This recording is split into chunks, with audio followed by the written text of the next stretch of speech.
400幾人失業，1700幾間屋變成爛尾樓，一夜之間震撼澳洲建築界嘅大事。澳洲樓市會唔會因此大跌呢？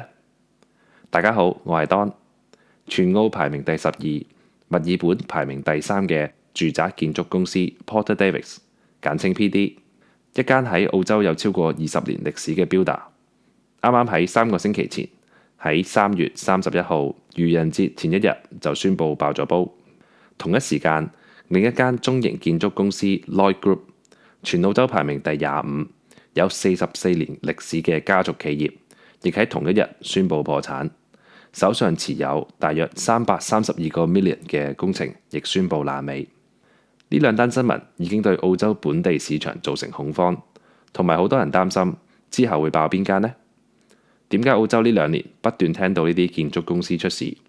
有啲係40-50年嘅企業，到底係經營不善，定係有其他外在因素呢？同埋呢個問題會唔會持續拖累整個澳洲房地產市場呢？由於篇幅問題，我會分上下2集講。今日就先分析 PD 破產嘅真正原因先。如果你中意阿 Don， 一個喺澳洲做建築顧問將近10年嘅香港人，教你點樣理解澳洲嘅房地產資訊同埋分享內幕消息，咁你就要記住 like 同 subscribe 我個 channel 啦。喺呢條片最後，我亦會分享一個 builder 嘅秘密，就係一個 builder 起一間屋，究竟佢會賺幾多錢呢？有興趣嘅朋友記得睇到最後。今次破產嘅建築公司叫 Porter Davis， 係澳洲其中一間最大型嘅住宅建築公司。創辦人叫 Anthony John Roberts， 佢哋嘅總部位於墨爾本市中心 Docklands， 成立咗超過20年，喺墨爾本排名係第3嘅建築公司。佢每年起大約2000間住宅，主要集中喺墨爾本同昆士蘭，當中包括獨立屋、聯排別墅同埋公寓。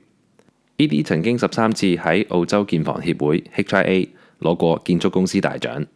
佢哋嘅設計特色包括打通上下層嘅樓底、運用空間同埋挑高斜頂樓底嘅設計。而佢最吸引客人嘅地方係佢嘅 Hampton Facade 外牆設計。呢種美國大宅嘅風格，成功令到佢喺澳洲嘅建築市場入邊脫穎而出，確立佢喺中高端市場成為最受歡迎嘅 builder。以車嚟做比喻，佢可以講係澳洲建築界嘅 Mercedes 或者 BM。即使係二手市場，如果賣家標榜佢自己間屋係 PD 起嘅，佢叫價都可以叫高幾萬。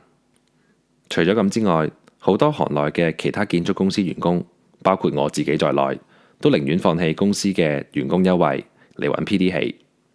而且起出嚟嘅屋，淨係間屋嘅建築成本都要接近80至100萬。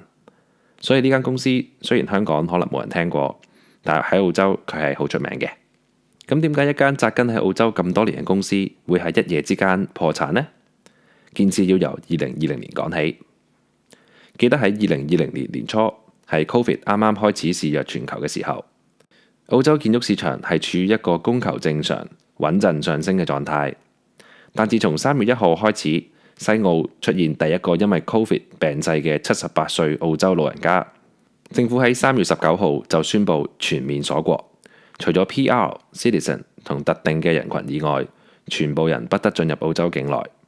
市民出外淨係可以有4個理由：返工、做運動、買生活必需品同埋睇醫生。呢個係墨爾本第一次封城。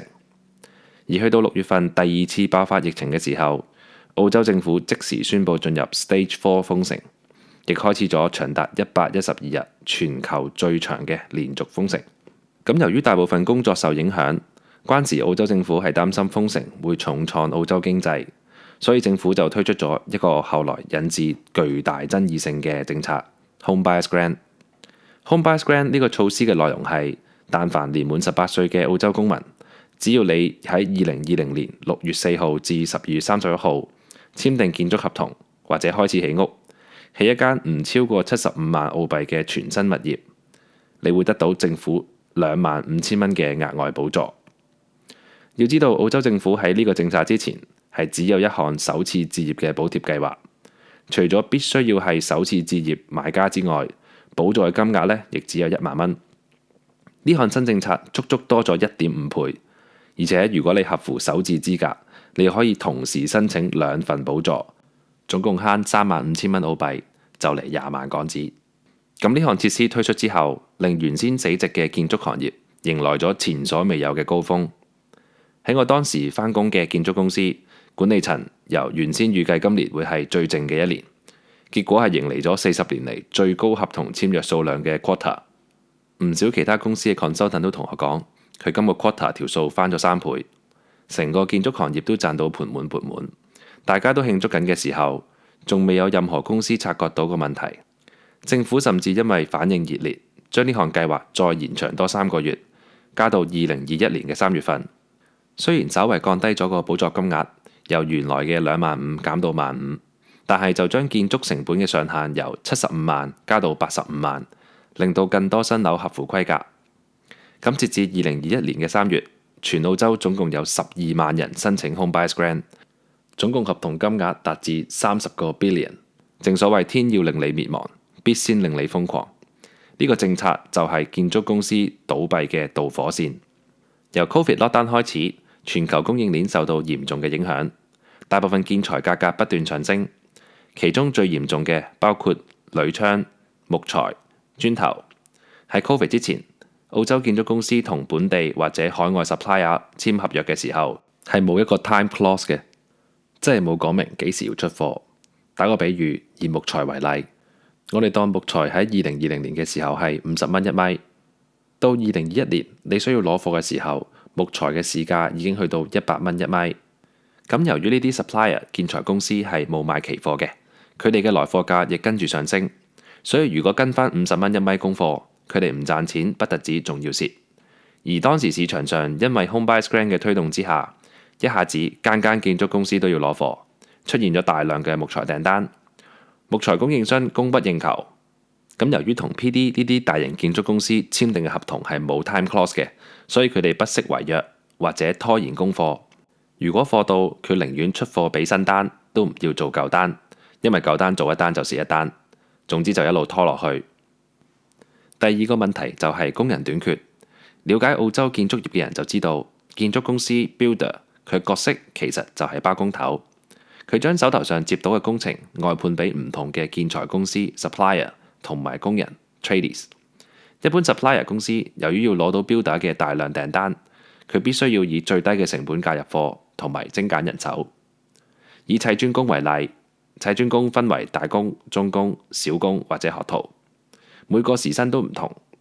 要慳錢嘅做法就係細工當大工用。更多 supplier 嘅做法係請海外黑工。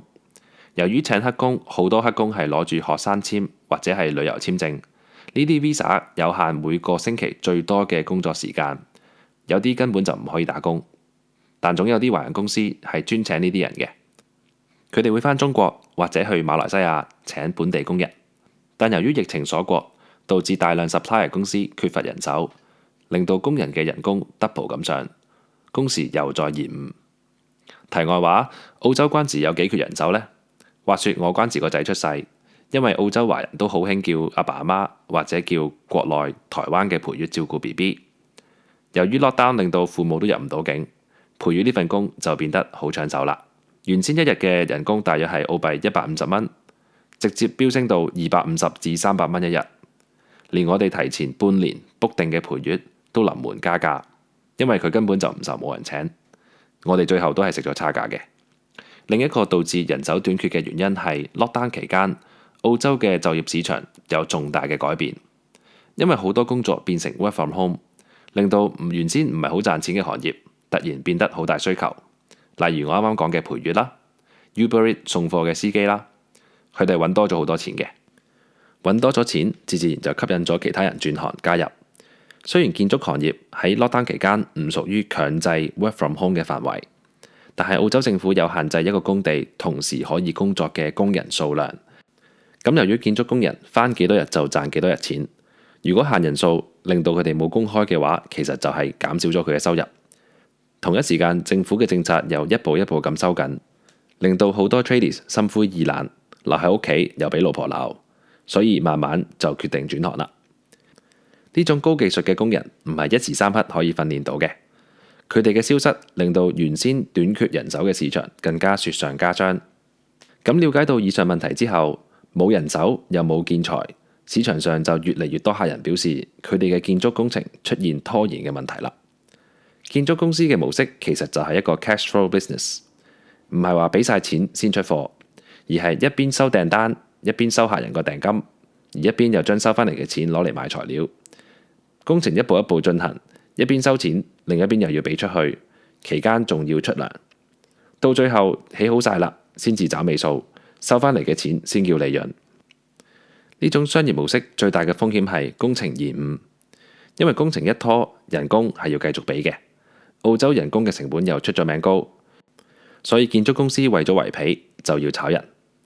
但係工程嘅數量呢，其實係冇減少到嘅。炒人就會將原先3個人嘅工作量交咗俾1個人做。咁大家都知道澳洲人本身工作嘅效率就係低嘅，炒晒又揾唔返，所以炒又唔係，唔炒又唔係，公司又養住一批閒人坐食山崩。而第二個問題係建築材料擺得越耐越容易出現問題。例如間屋而家起緊木架，但係由於訂唔到磚頭或者冇砌磚工，一拖就1-2個月。木架長期日曬雨淋呢，好快就會發毛啦。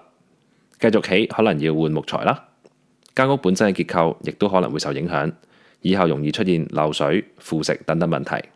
有時啲建材擺得太耐，仲會俾人偷咗。第三個問題，亦都係最致命嘅原因，就係 fixed price contract 固定合同金額。好多建築公司其中一個最常用嘅宣傳手法就係 no hidden costs 100% price lock， 即係冇隱藏成本同埋價格100%固定。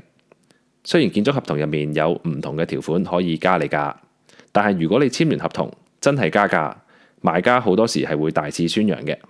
建築公司一般為咗公司嘅形象都會撤回。例如澳洲最大嘅建築公司 Metricon 喺2022年嘅2月同客人要求增加8萬蚊澳幣嘅成本，結果俾媒體大量抨擊，公司形象嚴重受損，最後撤回加價，只可以自己吸收成本。長久落嚟，亦都養成咗消費者嘅習慣，認為建築公司一定要履行固定價格，所以最後呢啲 builder 係要承受市場價錢波動嘅巨大風險。